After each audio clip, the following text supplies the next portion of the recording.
Assalamu alaikum beautiful people. Today in this short video lecture I will discuss a big mistake in building construction practically. As you can see guys, this is the height of the door for washroom, which height is 5 feet and 6 inches.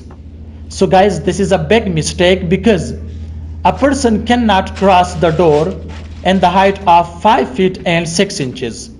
In many videos I've already discussed that the height of the bathroom or washroom should not be less than 6 feet and 3 inches. This is the minimum height, 6 feet and 3 inches. But guys, this is just 5 feet and 6 inches.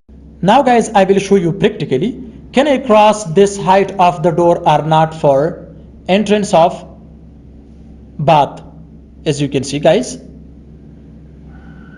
look here. So you can see my head.